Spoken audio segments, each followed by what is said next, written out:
اللہ کی قسم تمام پریشانیوں کا علاج ایک چیز آپ کو بتاتا ہوں، تمام پریشانیوں کا علاج اس میں موجود ہے۔ حضرت حسن بصری رحمۃ اللہ علیہ کے پاس ایک شخص آئے۔ حضرت حسن بصری رحمۃ اللہ علیہ بیٹھے ہوئے تھے محفل میں، تمام شاگرد وغیرہ بھی بیٹھے ہوئے ہیں، مرید وغیرہ۔ تو ایک شخص آیا اور کہا حضرت بارش کے لیے دعا فرمائیں، بارش نہیں ہو رہی۔ تو حضرت نے جواب دیا استغفار کرو، وہ چلا گیا۔ دوسرا شخص آ گیا، اس نے کہا حضرت دعا کرو، میں بہت غریب ہوں، بالکل گزران نہیں ہو رہا، مشکل سے ہو رہی ہے، کچھ بھی نہیں میرے پاس۔ حضرت حسن بصری رحمۃ اللہ علیہ نے فرمایا، جواب دیا استغفار کرو، توبہ کرو۔ وہ چلا گیا۔ ایک تیسرا شخص آ گیا، اس نے ایک تیسرا سوال کیا، حضرت میری کوئی اولاد نہیں ہے، دعا کریں میرے لیے کہ مجھے اللہ تعالیٰ اولاد عطا فرمائے۔ تو حضرت حسن بصری رحمۃ اللہ علیہ نے اس کو بھی فرمایا استغفار کرو، توبہ کرو، اللہ آپ کو اولاد دے گا۔ وہ بھی چلا گیا۔ تو شاگرد اور مرید تو بیٹھے ہوئے سب سن رہے ہیں، دیکھ رہے ہیں کہ بھائی ایک آتا ہے اور ایک سوال کرتا ہے، دوسرا آتا ہے دوسرا سوال۔ تو انہوں نے پوچھا حضرت تین شخص آئے مختلف سوالات لے کر۔ ایک کا جو ہے بارش کا مسئلہ کہ بارش کے لیے دعا کریں، آپ نے اس کو بھی کہا استغفار کرو۔ دوسرے نے کہا کہ مال حال نہیں، غربت کی پریشانی ہے، رزق کی تنگی ہے، آپ نے کہا استغفار کرو۔ تیسرے نے آ کر کہا کہ حضرت اولاد نہیں ہے، تو آپ نے اس کو بھی استغفار کا نسخہ دیا۔ تو ہمیں سمجھ نہیں آ رہی کہ سوال تین اور جواب ایک۔ تو حضرت حسن بصری رحمۃ اللہ علیہ نے کیا جواب فرمایا؟ اس نے کہا یہ جواب میں نے اپنی طرف سے نہیں دیا، یہ تو قرآن اٹھا کر دیکھو، اللہ تعالیٰ نے خود ان تمام چیزوں کا ایک علاج عنایت عطا فرمایا۔ ایک ہی علاج ہے ان سب بیماریوں کا، ان سب پریشانیوں کا، ان سب تکالیف کا ایک ہی علاج کس نے بتایا؟ اللہ نے۔ قرآن اٹھا کر دیکھیں، سورہ نوح نکال دیں، اللہ تعالیٰ فرماتے ہیں فَقُلْتُ اسْتَغْفِرُوا رَبَّكُمْ إِنَّهُ كَانَ غَفَّارًا يُرْسِلِ السَّمَاءَ عَلَيْكُمْ مِدْرَارًا وَيُمْدِدْكُمْ بِأَمْوَالٍ وَبَنِينَ وَيَجْعَلْ لَكُمْ جَنَّاتٍ وَيَجْعَلْ لَكُمْ أَنْهَارًا۔ اللہ تعالیٰ فرماتے ہیں حضرت نوح علیہ السلام نے اپنے قوم سے کیا فرمایا؟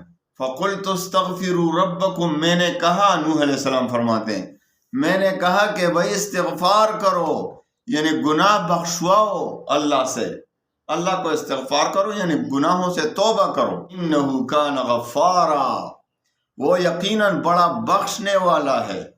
یرسل السماء علیکم مدرارا، وہ تم پر آسمان کو خوب برستا ہوا چھوڑ دے گا، بارشیں برسائے گا۔ وَيُمْدِدْكُمْ بِأَمْوَالٍ وَبَنِينَ، اور تمہیں خوب پے در پہ مال و اولاد میں ترقی دے گا۔ کس وجہ سے؟ استغفار کی برکت سے۔ وَيَجْعَلْ لَكُمْ جَنَّاتٍ وَيَجْعَلْ لَكُمْ أَنْهَارًا، اور وہ تمہیں باغات دے گا اور تمہارے لیے نہریں جاری کر دے گا۔ تو یہ علاج کس کا بتایا ہوا ہے؟ رب العالمین کا۔ اللہ کی قسم استغفار میں تمام پریشانیوں کا حل موجود ہے۔ ہم پر جو پریشانیاں آ رہی ہیں، کیوں آ رہی ہیں؟ ہم نے اللہ کو ناراض کر دیا ہے، ہم اپنی من مانی کر رہے ہیں زندگی میں۔ میرا دل یہ چاہتا ہے، میرا دل وہ چاہتا ہے، وہی کروں گا، اور اللہ جو چاہتا ہے، رسول جو چاہتا ہے، قرآن جو چاہتا ہے، وہ اس کو کون کرے گا؟ آئیے استغفار کریں، انشاءاللہ اللہ کی قسم استغفار میں تمام پریشانیوں کا حل موجود ہے۔ چاہے آپ کو بارش نہیں ہو رہی، چاہے استغفار کریں، چاہے وبا پھیل جائے، استغفار کرو۔ آپ پر رزق کی تنگی ہے، استغفار کرو، گناہوں کی وجہ سے ہم پریشانیوں میں مبتلا ہیں۔ شیطان کو خوش کر رہے ہیں تو اللہ ہمیں خوش کرے گا. ہم جب اللہ کو خوش کریں گے، ہم اپنی گناہوں سے توبہ کریں گے تو اللہ ہم سے راضی ہو جائے گا. زمین کے خزانے ابل پڑیں گے، آسمان سے رحمتیں برسیں گی انشاءاللہ. بس استغفار کرو.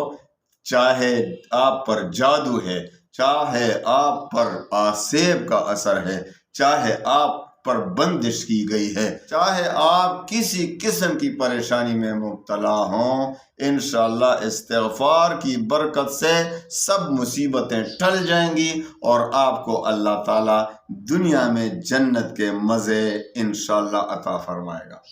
سکون ہی سکون. آج اطمینان نہیں، سکون نہیں، مال و دولت موجود بھی ہو تو سکون نہیں. یہ سکون جو ہے اللہ کی یاد سے آتا ہے، استغفار کی برکت سے آتا ہے. تو آئیں چل کر ہم استغفار کریں، اللہ کے لیے توبہ کریں اپنے گناہوں سے. انشاءاللہ ہماری تمام پریشانیاں دور ہو جائیں گی.